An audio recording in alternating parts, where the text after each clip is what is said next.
وہ آدمی جس میں تنہائی میں اللہ کا ذکر کیا، اللہ کو یاد کرنے بیٹھ گیا، کوئی دیکھنے والا نہیں تھا، وہ تنہا تھا، حجرے میں تھا، اپنے بند کمرے میں تھا، اپنے رب کو یاد کیا۔ اللہ کی یاد کرتے کرتے اس کی آنکھوں سے آنسو ٹپکنے لگے، اس کی آنکھیں آنسوؤں کا خراج دینے لگی۔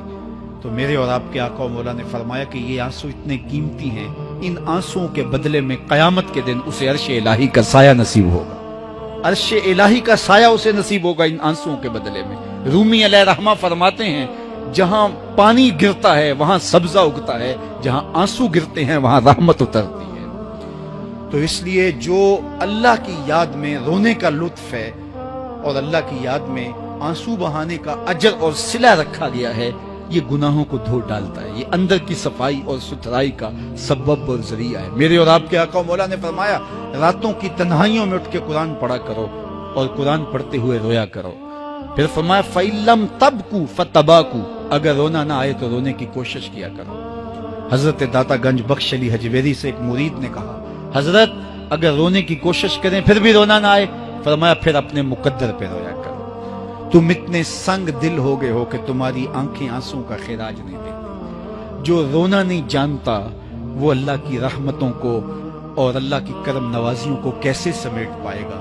بچہ روتا ہے تو ماں دودھ دیتی ہے، جب بندہ اللہ کے حضور الہاؤ زاری کرتا ہے، عجز کرتا ہے، انکساری کرتا ہے تو اللہ کی رحمتوں کو جوش آتا ہے اور اللہ تعالیٰ کی رحمتیں اس پہ برستی ہیں۔ جوانوں میں آپ سے مخاطب ہوں، اللہ کو بوڑھے کی توبہ بھی پسند ہے، اللہ کو ہر ایک شخص کی توبہ پسند ہے، لیکن یہ بات ذہن میں رکھو کہ میرے اللہ کو جوان کی توبہ بہت زیادہ پسند ہے۔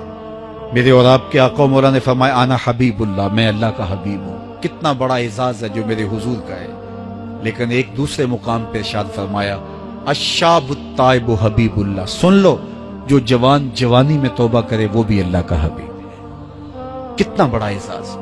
میں یہ دیکھتا ہوں کہ ہماری مجالس میں بالخصوص آج کی اس مجلس کے اندر مجھے جو لوگ دکھائی دے رہے ہیں وہ نوجوان ہیں، تو جوانی جنون کا شعبہ قرار دیا گیا ہے، شعبۃ من الجنون کہا گیا ہے، لیکن وہ جوان جس نے اپنی جوانی اللہ کی یاد میں گزاری، اللہ کے ذکر میں گزاری۔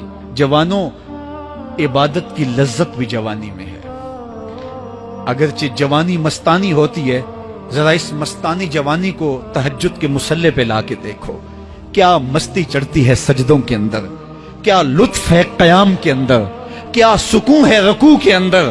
اس جوانی کو مالک کی چوکھٹ پہ لاؤ، پھر دیکھنا کہ یہ جوانی کتنی لذت آفری ہوتی ہے، اور پھر اس جوانی کے بدلے میں اللہ تعالیٰ تمہیں کیا کیا عطا فرماتا ہے۔ وَرَجُلٌ قلبہ معلق بالمساجد، وہ آدمی جس کا دل مسجد کے ساتھ وابستہ ہوتا ہے، اللہ کے گھر کی تعمیر، اللہ کے گھر کی تزئین، اللہ کے گھر کی صفائی ستھرائی، اللہ کے گھر کی آباد کاری، اللہ کے گھر کی حاضری، یہ اس کی زندگی کا مشغلہ ہے۔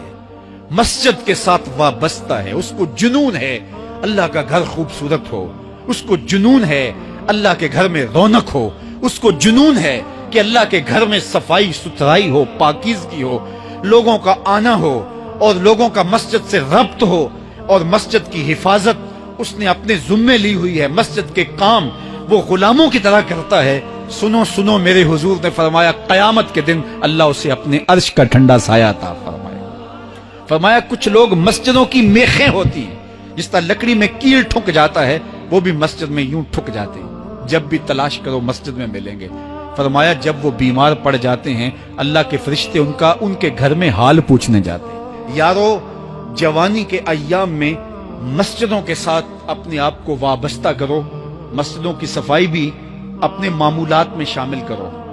جس طرح آپ اپنے معمولات بتاتے ہیں کہ ویکینڈ پہ میں یہ کرتا ہوں، روزانہ کی میری جو ہے وہ ترتیب یہ ہے، مہینے کے بعد ایک مرتبہ یہ تفصیلی کام کرتا ہوں، اپنی زندگی میں مہینے بعد، 8 دن بعد، یا جب آپ کو فرصت ہو مسجد کی صفائی کا اپنے اوپر ذمہ لو۔ کسی بھی مسجد میں چلے جاؤ، اس کو صاف کرو۔ جب تم اللہ کے گھر کو دھو گے اللہ تمہارے دل کو دھو دے گا، تمہارے دل کو اللہ پاک کر دے گا۔ تو یہ مسجدیں کعبۃ اللہ کی بیٹیاں ہیں، اللہ تعالیٰ نے مسجدوں کے ذریعے زینت دی ہے زمین کو، جس طرح آسمان ستاروں سے سجا ہوا ہے، زمینیں مسجدوں سے سجی ہوئی۔ اس لیے اللہ کے گھر کے ساتھ جو شخص ربط رکھتا ہے، میرے اور آپ کے آقا و مولا نے فرمایا قیامت کے دن اس کو اللہ اپنی عرش کا ٹھنڈا سایہ عطا